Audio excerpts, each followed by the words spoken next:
जगदिदं त्वयि लयं नेष्यति सर्वं जगदिदं त्वयि प्रत्येति त्वं भूमिरापो नलो निलो नभः त्वं चत्वारि वाक्पदानि त्वं गुणत्रयातीतः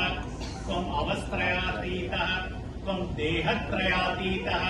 त्वं कालत्रयातीतः त्वं मूलाधारास्थितोऽसि नित्यं त्वं शक्तित्रयात्मकः त्वां योगिनो ध्यायन्ति नित्यं त्वं ब्रह्मा त्वं विष्णु त्वं रुद्र त्वं इन्द्र त्वं अग्नि त्वं वायु त्वं सूर्यस्त्व चन्द्रमास्त्वं ब्रह्म भूर्भुवस्वरो गणादिपूर्वमुच्चार्य वर्णादिसदनन्तरम् अनुस्वारपरतरम् अर्धेन्दुलसितं तारेण ऋतम्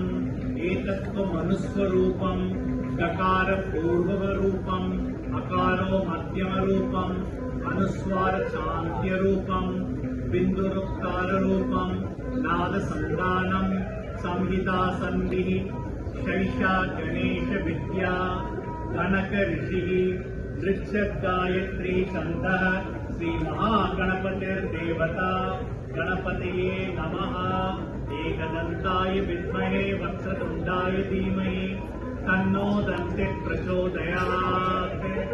एकदन्तं चतुर्हस्तं पाशं कुशमारिणं रदं च वरदं हस्ते बिभ्राणं मूषकध्वजं रक्तलम्बोदरं शूर्पकर्णकं तत्श्वासनं रक्तगन्धानुलिप्ताङ्गं रक्तपुष्पैः